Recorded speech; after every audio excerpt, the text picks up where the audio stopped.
Não é por acaso que esta flâmula da Harvard Medical está colocada em uma das salas principais da clínica Clarté. A Zona Sul tem mais saúde. A Zona Sul tem Clarté.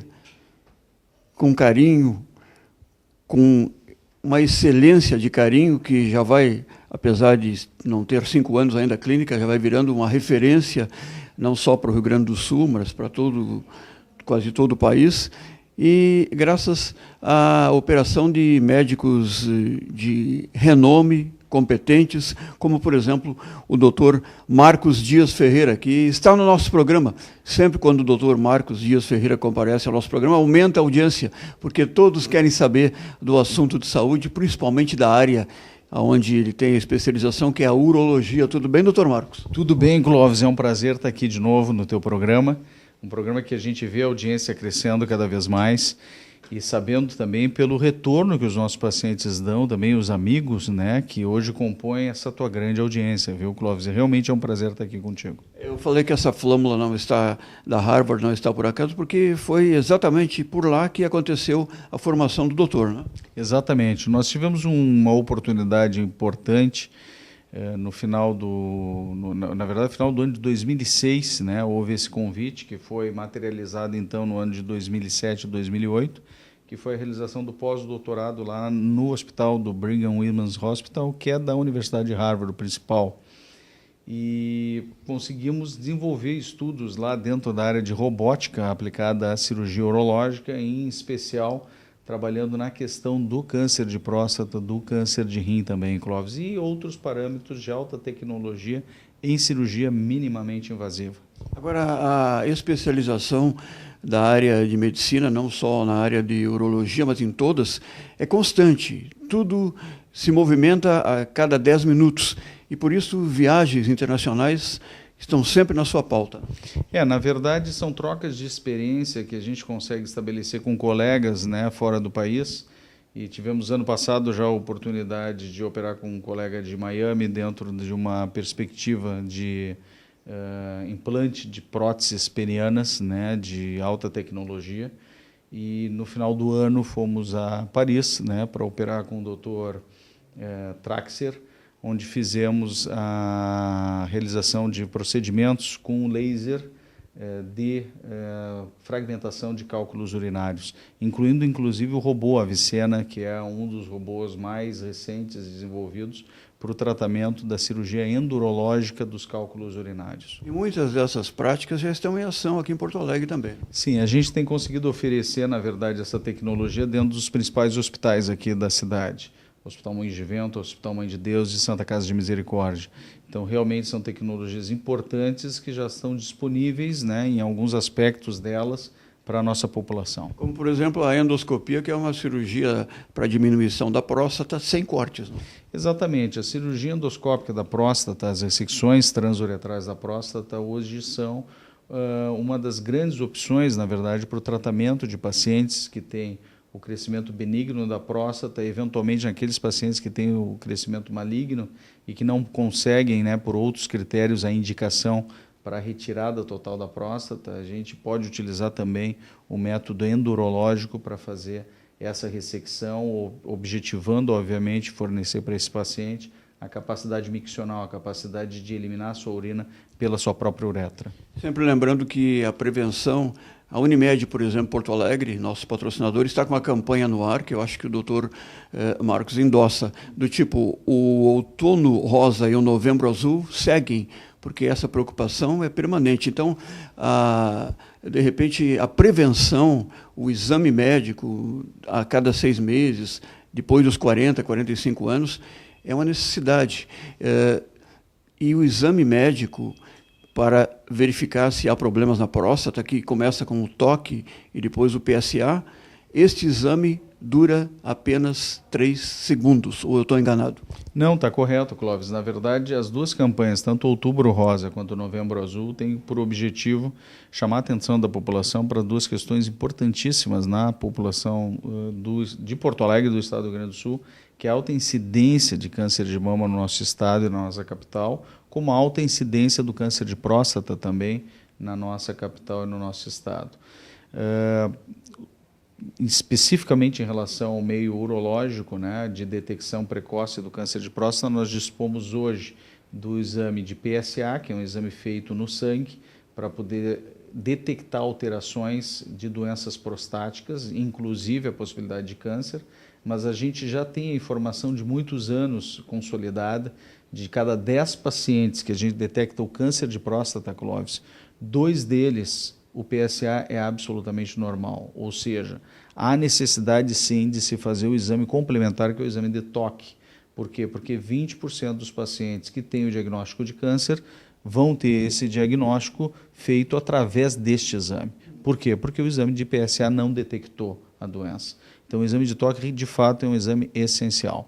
O que é importante salientar também é que, enquanto as mulheres fazem a sua revisão ginecológica com prevenção do câncer de colo de útero, em exames que muitas vezes duram mais de 5, 10 minutos, o exame de toque na mão de um urologista bem treinado dura entre 3 a 5 segundos. Então, é realmente um exame muito rápido e que é basicamente sem maiores desconfortos para o paciente que é submetido a esse exame. O problema maior, eu acho que continua sendo o preconceito. Certos homens têm receio que não devem fazer, vamos deixar isso lá para os 60 anos. Pode estar aí um grande erro, né? Na verdade, o preconceito ainda é o nosso grande impedimento da possibilidade de detecção de maior número de casos de câncer. Nós teríamos uma estimativa pela Sociedade Brasileira de Urologia em torno de 400 mil casos a serem detectados por ano e, efetivamente, o Brasil consegue detectar um pouco mais de 60 mil casos, ou seja, menos de 15% dos pacientes que desenvolvem a doença anualmente são computados dentro dos dados do Instituto Nacional do Câncer e dentro dos dados governamentais. Ou seja, é um trabalho muito grande ainda a se vencer nessa questão do preconceito em relação aos exames de próstata para homens. Incontinência urinária é um outro problema que atinge homens e mulheres, acredito mais mulheres do que homens, mas que a clínica Clarté tem uma sugestão, que é um tratamento fisioterápico. Como funciona, doutor? Na verdade, é mais do que uma sugestão, é uma das nossas obrigações oferecer efetivamente as opções de tratamento para incontinência urinária. Hoje existe uma sociedade internacional chamada International Continence Society, que regula, na verdade, as diretrizes para o tratamento da incontinência urinária. E está lá dentro das suas principais diretrizes a opção de tratamento fisioterápico, através de fisioterapia uroginecológica, para que se busque um controle, uma tentativa, na verdade, de controle da continência urinária desses pacientes, né?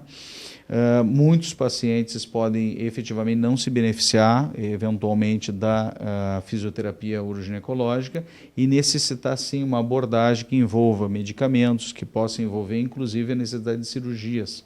Então, para esses casos especiais, hoje já dispomos de uma série de novas tecnologias para oferecer para esses pacientes o retorno da continência urinária. Então, é a partir dessa sugestão, desse tratamento fisioterápico que se chega a, vamos dizer, a solução desse problema de incontinência, ou se está a caminho, evitando, até certo ponto, a cirurgia. Exatamente. Tem muitos casos, né, de incontinências que a gente classifica hoje dentro dessa classificação internacional em casos de nível inicial, que a gente tem os níveis 0 ou 1 de incontinência, onde o paciente vai se beneficiar grandemente da fisioterapia uroginecológica com uma grande chance de sucesso do tratamento. No entanto, pacientes com níveis 2 e 3 de incontinência, há muitas vezes a necessidade da cirurgia com colocação de dispositivos que vão efetivamente buscar esse controle. Esses dispositivos estão hiper avançados tecnologicamente e muitos deles já se encontram à disposição, mas a cobertura dos convênios das operadoras alcança isso, doutor? Pois é, na verdade, para as mulheres nós temos as telas especiais, né, utilizadas para o controle e sustentação da uretra, fornecendo dessa forma uma maior capacidade de retorno da continência.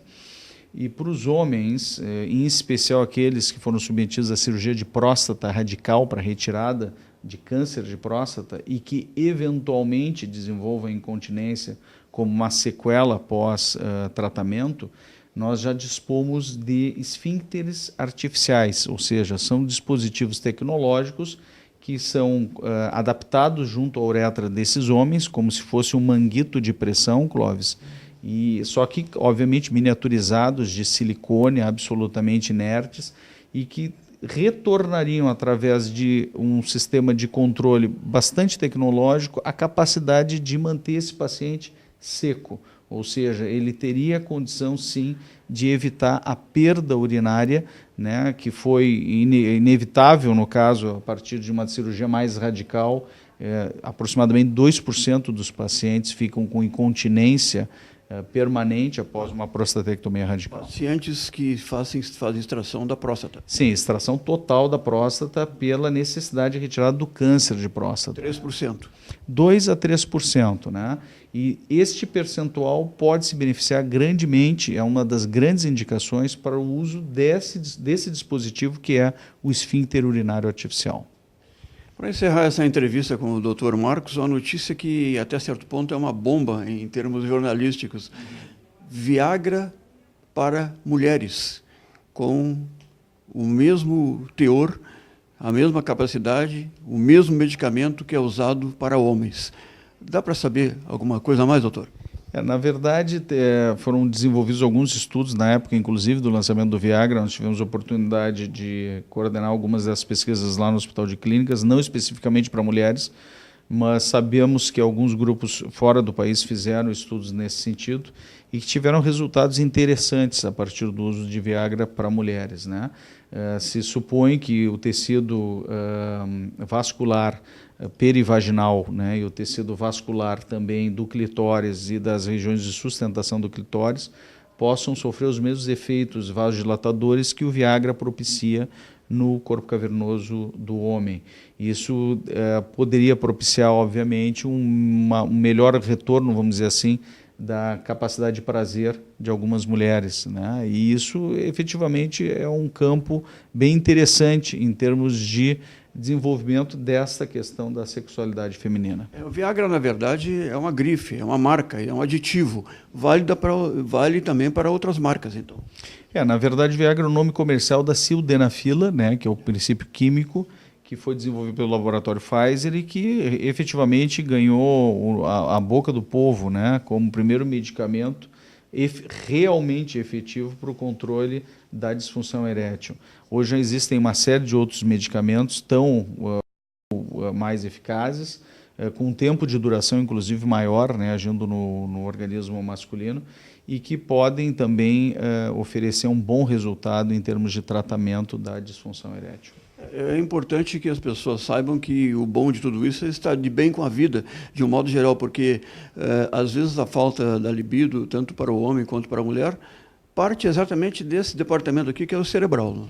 É verdade, Clóvis. Na verdade, a gente sabe que algumas questões podem estar relacionadas a distúrbios hormonais, especificamente, tanto no homem quanto na mulher, mas em especial em relação ao homem, que nos procura muito pela questão de disfunção erétil. Isso pode estar relacionado a questões de estados mentais alterados por depressão, por ansiedade, por estresse. Nós vivemos efetivamente num mundo com bastante preocupações e isso, obviamente, não vai deixar de afetar também a esfera sexual da vida das pessoas. Depende de idade, né, doutor? Depende de idade, na verdade. Tem jovens com 20 anos que estão usando o Viagra. Tem uma população realmente grande de jovens que faz uso desse recurso, até mesmo para poder abusar de outras substâncias, né, lícitas ou ilícitas, né, durante festas e tudo mais, e não ter prejuízo do seu desempenho, acabam fazendo também o abuso de mais essa substância, que é o vasodilatador peniano. Eu sempre digo, doutor, que existem jovens de 60 e velhos de 20. Isso não resta a menor dúvida. É verdade. Infelizmente, né, nós temos essa condição. Pessoas que acabam envelhecendo antes de cabeça do que fisicamente, né? É verdade, Cláudio. Vocês podem encontrar maiores informações da Clarté Clínica, excelência com carinho, no www.clarteclinica.com.br. Ou melhor, visitarem a clínica, conversarem de perto com a doutora Denise, com o doutor Marcos, com toda essa equipe maravilhosa que a gente tem tanto prazer em recomendar e visitar com frequência, porque aqui está uma fonte de informações importantíssimas. O senhor não tem ideia da repercussão que nós temos nessas entrevistas em Porto Alegre, na Grande Porto Alegre, no litoral, onde estão inúmeros aposentados, inúmeros amigos. Afinal, são 300 mil assinantes da NET conectados, é uma população. Muito obrigado, hein, doutor? Fantástico. Muito obrigado pela oportunidade, Clóvis, mais uma vez, de poder esclarecer toda a tua audiência em relação a temas tão importantes.